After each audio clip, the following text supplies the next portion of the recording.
بسم اللہ الرحمن الرحیم۔ السلام علیکم ناظرین۔ قبر کی پہلی رات کا منظر کیسا ہوگا؟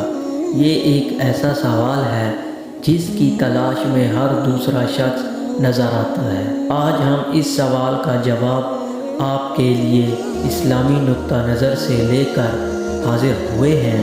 اس کے علاوہ آپ کو یہ بھی بتائیں گے کہ آخر قبر انسان کو کیسے پکارتی ہے، کیا یہ پکار انسان کو سنائی دیتی ہے؟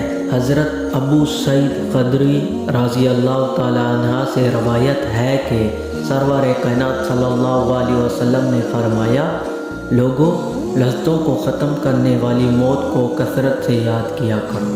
قبر ہر دن اپنے مردوں سے خطاب کرتے ہوئے اعلان کرتی ہے، میں غربت اور تنہائی کا گھر ہوں، مٹی اور کیڑوں کا گھر ہوں۔ جب مومن کو دفن کیا جاتا ہے تو قبر اسے مرحبا کہتے ہوئے خوشخبری سناتی ہے کہ میری پشت پر چلنے والوں میں تو بڑا محبوب تھا، آج میں تیری ہو گئی اور تو میری طرف آ گیا، تو اب میرے احسان کو دیکھ لے گا۔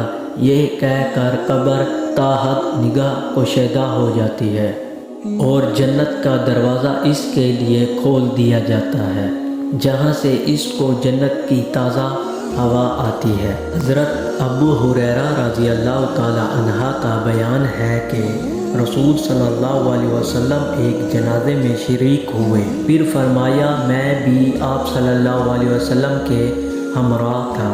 آپ صلی اللہ علیہ وسلم ایک قبر کے پاس بیٹھ گئے اور فرمایا، یہ قبر ہر دن بآواز بلند کہتی ہے، اے آدم کی اولاد، تو کیوں مجھے بھول گیا؟ کیا تجھے یہ معلوم نہیں ہے کہ میں تنہائی کا گھر، غربت کا گھر، وحشت کا گھر، کیڑوں مکوڑوں کا گھر ہوں؟ میں بہت تنگ گھر ہوں، مگر اللہ جس کے لیے کشادگی کا حکم فرمائے گا اس کے لیے کشادہ ہو جاؤں گی۔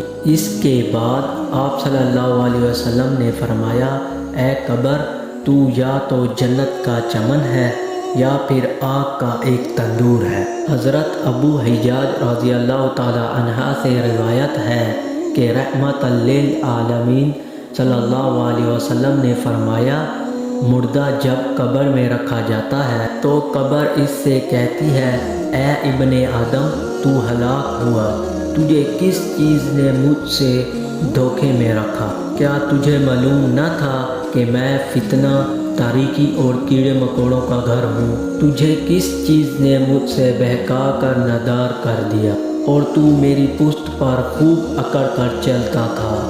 اگر وہ مرد نیک ہوتا تو اس کی طرف سے قبر کو جواب دینے والے جواب دیتے ہیں، اے قبر، تو دیکھ تو صحیح اس کے اعمال کیسے ہیں۔ یہ اچھائی اختیار کرتا تھا اور برائی سے باز رہتا تھا۔ یہ سن کر قبر کہتی ہے، بے شک یہ نیک تھا، اب میں اس کے لیے سرسبز ہو جاتی ہوں۔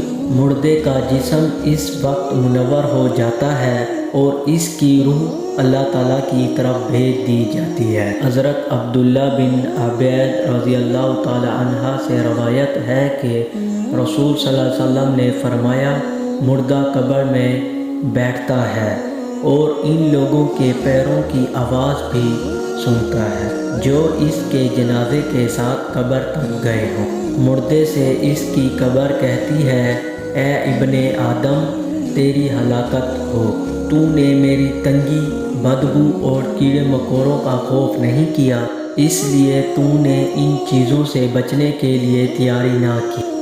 بد اعمال مردے سے قبر کہتی ہے، تجھے میری تاریکی، میری وحشت، میری تنہائی اور تنگی اور میرے غم یاد نہیں رہے۔ اس کے بعد قبر اس کو جکڑ دیتی ہے، جس کے بعد اس کی پسلیوں کی ہڈیاں ایک دوسرے میں پشت ہو جاتی ہیں، جبکہ نیک بندے کے لیے قبر کشادہ کر دی جاتی ہے اور اس کے لیے دائیں ایک کھڑکی کھول دی جاتی ہے جہاں سے اس کو جنت کی ہوا آتی ہے۔